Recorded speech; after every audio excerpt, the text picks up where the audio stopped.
नमस्कार दोस्तों, एक बार फिर आप सभी का स्वागत है पीई एंड स्पोर्ट्स में। दोस्तों, आज का ये वीडियो आधारित है एनएसएनआईएस जैसे बड़े इंस्टीट्यूट में, जो कि जाना जाता है स्पोर्ट्स कोचिंग के लिए और डिप्लोमा और इन स्पोर्ट्स कोचिंग के लिए जितने भी बच्चे, जितने भी स्टूडेंट्स इस बार परस्यू कर रहे हैं इस कोर्स को, तो वो ज़रूर उनके लिए बड़ा वीडियो इन्फॉर्मेटिव होने वाला है। और हम सारी बड़ी छोटी बातें यहाँ पे एडमिशन प्रोसेस 2022 के बारे में बात करेंगे कि कैसे आप फॉर्म फिल करें और कहाँ से आपको पोर्टल में जाने के लिए किस तरह के लिंक्स का यूज़ करना होगा। तो हम 60वें बैच के, जो 60वां बैच होगा डिप्लोमा इन स्पोर्ट्स कोचिंग का, जो कि एनएसएनआईएस जैसे बड़े इंस्टीट्यूट से अगर आप करना चाहते हैं तो इस वीडियो को लास्ट तक ज़रूर देखें। और दोस्तों, अगर वीडियो पसंद आया तो ज़रूर आप लाइक और शेयर करना ना भूलें। शुरुआत करते हैं ऑनलाइन एप्लीकेशन जहां से ओपन हुई है वो 23 अप्रैल, यानी कि आज से ही 23 अप्रैल से ही इसे खोल दिया गया है। ऑनलाइन आप अपना फॉर्म फिल कर सकते हैं और इसकी लास्ट डेट जो है ऑनलाइन एप्लीकेशन को फिल करने की वो 22 मई 2022 रहेगी।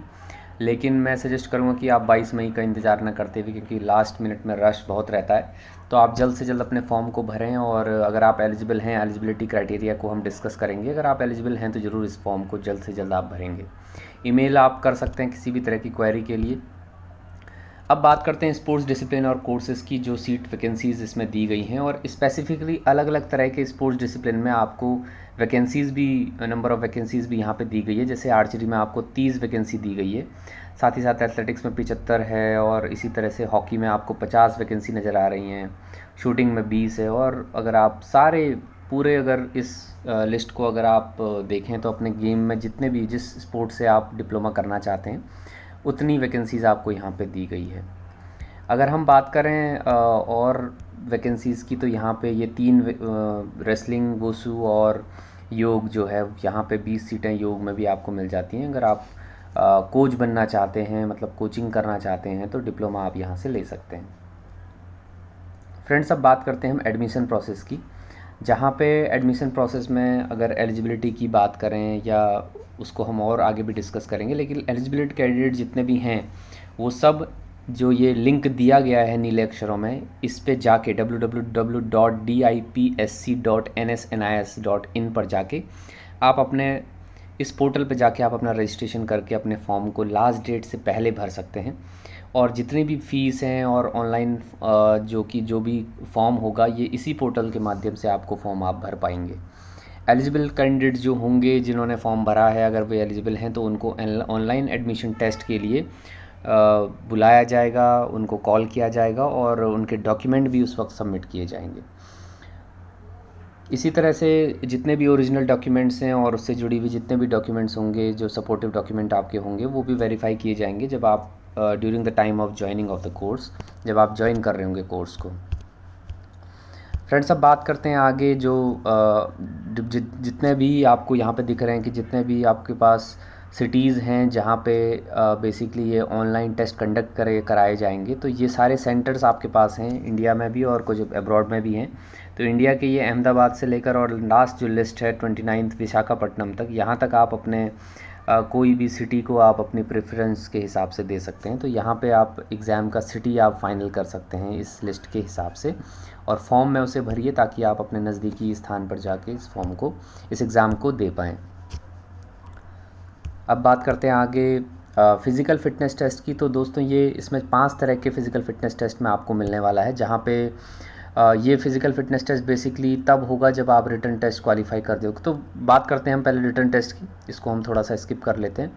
पहले बात करते हैं एलिजिबिलिटी की, जहाँ पे कैटेगरी A1 में अगर आप देखें तो direct admission for eminent sports person, मतलब जो बहुत बेहतर, अच्छे लेवल पे, इंटरनेशनल लेवल के खिलाड़ी होते हैं, और ख़ासकर ओलंपियंस बेसिकली जो होते हैं, जहाँ पे 10+2 उनकी एजुकेशन क्वालिफिकेशन होती है, लेकिन स्पोर्ट्स अचीवमेंट के आधार पे जहाँ पे रिप्रेजेंट किया हो उन्होंने इंडिया को ओलंपिक्स में, या सीनियर वर्ल्ड चैम्पियनशिप में पार्टिसिपेशन किया हो, या एशियन या कॉमनवेल्थ गेम्स में कोई मेडल जीता हो, तो वहाँ पे वो पहली क्राइटेरिया में आ जाते हैं। दूसरा कैटेगरी A सेकंड में इंटरनेशनल स्पोर्ट्स पर्सन के लिए ही यहाँ पे Olympic game, senior world championship में पार्टिसिपेशन से चल जाता है। तो उस कैटेगरी सेकंड में भी आप इस तरह की, अगर आप एलिजिबल हैं तो आप इस फॉर्म को भर सकते हैं, सिर्फ 12वीं पास होते हुए। कैटेगरी B में अगर हम जाएँ तो यहाँ पे आपके पास स्पोर्ट्स अचीवमेंट के रूप में participation in major international recognition competition recognized competition, और या आपने सीनियर नेशनल चैम्पियनशिप में पार्टिसिपेशन किया हो, खेलो इंडिया यूनिवर्सिटी गेम्स खेला हो, या all India inter university game मतलब इंटर यूनिवर्सिटी अगर आपने खेली हो तो वहाँ भी आप एलिजिबल हो जाते हो कैटेगरी बी के हिसाब से। 2 time participation in any of the following, ये भी एक लिस्ट है जहाँ पे आप अगर आपने खेला है 2 बार पार्टिसिपेट किया है तो यूथ गेम्स में भी आपको, स्कूल गेम्स से भी 2 बार पार्टिसिपेट करके आप यहाँ पे डायरेक्टली एलिजिबल हो जाते हैं। और सबसे बड़ी चीज़, अगर आपने साई NS का 6 वीक का सर्टिफिकेट कोर्स भी किया है, अगर सक्सेसफुली कंप्लीट किया है तो वहाँ भी आपको कैटेगरी बी में एक तरह से एलिजिबिलिटी के रूप में आपको मिल जाती है। कैटेगरी सी की तरफ चलते हैं जो कि नॉर्थ ईस्ट कैंडिडेट्स के लिए होता है, और उसमें medal winner in north east game या 2 time participation in north east game. तो बेसिकली ये नॉर्थ ईस्ट कैंडिडेट्स के लिए होता है जो कि स्पोर्ट्स अचीवमेंट के रूप में यहाँ पे एलिजिबिलिटी आपको दिलवाएगा। अब दोस्तों बात करते हैं allotment of marks for admission criteria, जिसमें आपको फिजिकल और मेडिकल टेस्ट के अलावा देखिए एजुकेशन क्वालिफिकेशन के 10 मार्क्स आपको मिलते हैं, स्पोर्ट्स अचीवमेंट के आपको 20 मार्क्स मिलेंगे, वर्चुअल इंटरव्यू जो आपका होगा वो 10 मार्क्स आपको मिलेंगे। वर्चुअल इंटरव्यू का मतलब ऑनलाइन इंटरव्यू जो होगा। उसी के साथ नंबर 4 से लेकर 8 तक आप अगर नीचे देखेंगे तो सीरियल नंबर 4 से सीरियल नंबर 8 तक जो भी होगा वो ऑनलाइन टेस्ट आपका कराया जाएगा, जिसमें MCQs होंगे, जिसमें आप देख रहे हैं स्पेशलाइज्ड स्पोर्ट्स थियरी टेस्ट है, जनरल नॉलेज थियरी टेस्ट है, logical reasoning and coaching aptitude है, लैंग्वेज एंड कम्युनिकेशन है, और बेसिक कंप्यूटर नॉलेज जो MCQ है, जिसमें 5 मार्क्स बेसिकली यहाँ पे बेसिक कंप्यूटर के आने हैं। तो टोटल मिला के अगर आप देखें तो अलॉटमेंट आपका यहाँ पे 100 नंबर का हो जाता है। उसके बाद आप जब फिज़िकल और मेडिकल टेस्ट की तरफ बढ़ते हो तो जो एंट्रेंस टेस्ट और वर्चुअल इंटरव्यू में जब आप गुजरते हैं और अगर वहाँ पे आप पास होते हैं तभी आप फिज़िकल फिटनेस टेस्ट की तरफ बढ़ पाते हैं। अब मैं बात कर लेता हूँ फ़िज़िकल फ़िटनेस टेस्ट की, जो हम रह गए थे जहाँ पे। तो फ़िज़िकल फ़िटनेस टेस्ट जितने भी क्वालिफाई आप अगर फ़िज़िकल फ़िटनेस टेस्ट अगर जो कैंडिडेट क्वालिफाई करते हैं वही लोग जो है स्पोर्ट्स कोचिंग डिप्लोमा के लिए आगे जा पाएंगे। जो क्वालिफाई नहीं कर पाएंगे तो उनको वहाँ पे परमिट नहीं किया जाएगा कोर्स को ज्वाइन करने के लिए। तो जितनी भी मोटर एबिलिटी टेस्ट हैं वो यहाँ पे 5 तरह के आपके पास रहते हैं, और मेल और फीमेल के लिए अलग अलग तरह के यहाँ पे बार नॉर्म्स बनाए गए हैं। 30 मीटर की जो स्पीड टेस्ट है, बेसिकली स्प्रिंट यहाँ पे इसको कहेंगे, फ्लाइंग स्टार्ट जिसको इन्होंने लिखा है, और जो 30 ईयर एंड बिलो हैं उनके लिए अलग है। एबव 30 ईयर्स जो हैं वो मेल और फीमेल के हिसाब से टाइमिंग को अलग से बताया गया है। Standing broad jump for explosive strength रहेगा दूसरा। शटल रन 6x10 मतलब 10 मीटर के 6 बार आपको 6, कई बार 4x10 आप करते हो जैसे आफा टेस्ट में आपने देखा होगा, लेकिन यहाँ पे शटल रन जो है वो 6x10 मतलब 10 मीटर के 6 बार आपको चक्कर लगाने हैं। तो एजिलिटी के लिए ये हो जाएगा। बेंड एंड रीच का मतलब यहाँ पे फ्लेक्सिबिलिटी के लिए होगा। और 1600 मीटर यहाँ पे बेसिकली एंड्योरेंस का टेस्ट होगा, जिसका टाइमिंग आपके सामने स्क्रीन पर दिया हुआ है।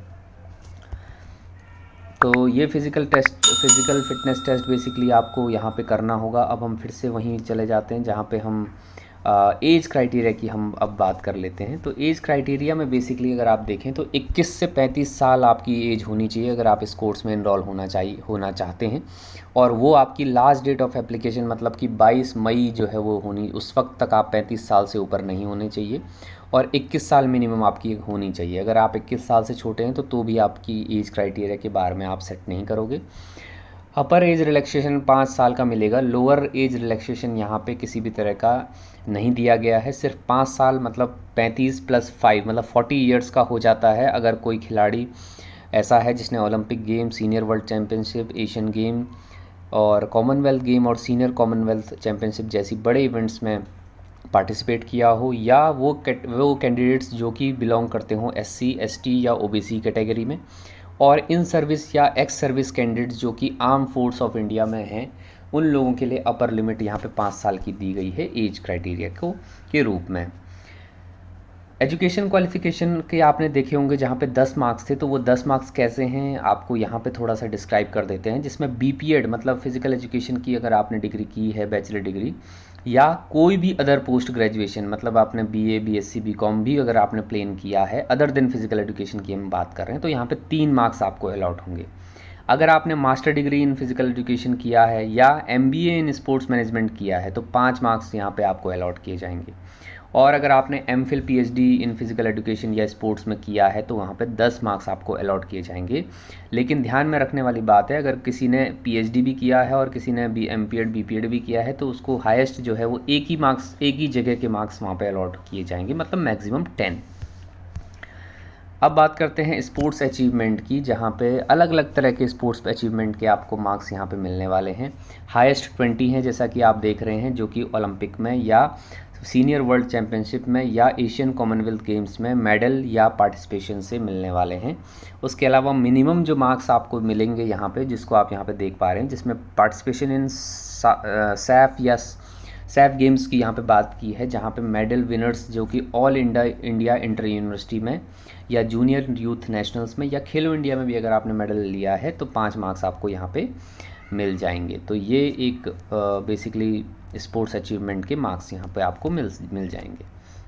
अब दोस्तों बात करें syllabus for online admission test की, तो यहाँ पे थियोरी टेस्ट आपको स्पेशलाइज्ड जो स्पोर्ट का थियोरी टेस्ट है, तो basic terminology, abbreviation, technical rules, specification of play field, code, ये सारी चीज़ें आपको आने वाली हैं। तो इसको अगर आप जनरली ये सिलेबस को अगर आप पूरा करके जाएंगे तो कहीं ना कहीं आपको फ़ायदा होगा। General knowledge, logical reasoning, coaching aptitude, language and communication test और बेसिक कंप्यूटर नॉलेज, ये सारे पाँचों की जो है इन्होंने एक छोटे रूप में एक तरह से सिलेबस यहाँ पे दिया हुआ है।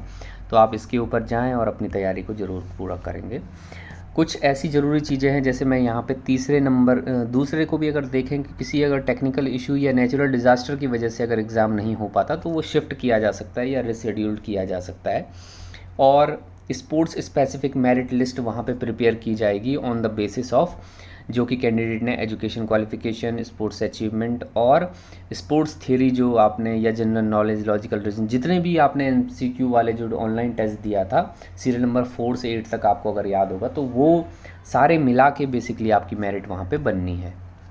फ़ीस स्ट्रक्चर की अगर हम बात करें, अब ये बात तब की है जब आपका एडमिशन हो जाता है, आप ज्वाइन करने जाते हैं कोर्स को, तो ये बेसिकली आपके लिए फ़ीस स्ट्रक्चर होगा। इसको आप थोड़ा सा अच्छे से अगर आप देखेंगे तो कोई भी एप्लीकेशन फ़ीस यहाँ पे जैसे 1500 है, नॉन रिफंडेबल होगी। उसके साथ साथ अलग अलग तरह के चार्जेस यहाँ पे आपको मिलेंगे, जिसमें एग्जामिनेशन फ़ीस, लाइब्रेरी फ़ीस, जितनी भी फैसिलिटीज़ NSNIS में हैं वो आपको इस तरह के चार्जेस के साथ मिलने वाली है। तो टोटल मिला के यहाँ पे 88 मतलब 88,800 का यहाँ पे आपको टोटल मिल जाता है जब आप फॉरेन कैंडिडेट होते हो। और इंडियन कैंडिडेट के लिए आपके लिए 59,800 यहाँ पे आपके लिए ये कोर्स की फ़ी हो जाती है टोटल मिला के। उसके अलावा भी कुछ चार्जेस होंगे तो वो भी आपके इंक्लूडेड हो जाते हैं, फ़िलहाल अभी एक्सक्लूडेड होंगे, लेकिन कुल मिला के यही आपका फ़ीस स्ट्रक्चर वहाँ पे होने वाला है।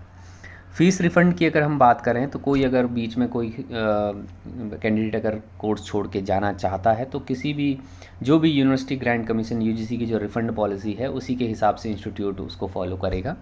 एडमिशन टेस्ट की अगर हम बात करें, ये एक बहुत बड़ी चीज़ है, जहाँ पे ऑनलाइन एंट्रेंस टेस्ट जो है वो एलिजिबल कैंडिडेट का diploma course in sports coaching 2022-23 के लिए कंडक्ट किया जाएगा 18 जून 2022 को टेंटेटिवली, मतलब अभी श्योर नहीं है, सर्टेन नहीं है, लेकिन फ़िलहाल के लिए आप ये मान के चलिए कि 18 जून 2022 को ये admission test, online entrance test होने वाला है। किसी भी तरह की और अगर आपको डिटेल चाहिए तो आप NTA की जो साइट है nta.ac.in और NSNIS.org को रेगुलरली चेक करते रहें, ताकि आपको ज़रूर जो है वो यहाँ से कुछ ना कुछ खबरें मिलती रहेगी। तो ये सारी चीज़ें आज आपसे शेयर करनी थी, जो कि NSNIS जैसे बड़े इंस्टीट्यूट में कोचिंग डिप्लोमा के लिए लोग बच्चे जो हैं वो काफ़ी एक तरह से एम्बिशियस होते हैं, तो उसके लिए अगर आप जाना चाहते हैं तो ये सारी डिटेल्स आपको मदद करेंगी। उम्मीद है कि ये वीडियो आपको ज़रूर पसंद आया होगा, और वीडियो पसंद आता है तो दोस्तों ज़रूर लाइक करिए। अगर आपने अभी तक सब्सक्राइब नहीं किया है तो सब्सक्राइब ज़रूर करिए, क्योंकि सारे जो फिज़िकल एजुकेशन के जितने भी फ़िलहाल आने वाले कोर्सेज़ उनके बारे में भी हम आपको सारी इन्फॉर्मेशंस, अपडेट्स आपको देंगे। तो उसके लिए आप सब्सक्राइब ज़रूर करें, बेल आइकन को ज़रूर प्रेस करें ताकि नोटिफिकेशन आपको ऑटोमेटिकली मिलती रहे। फ़िलहाल के लिए बस इतना ही। बहुत बहुत धन्यवाद।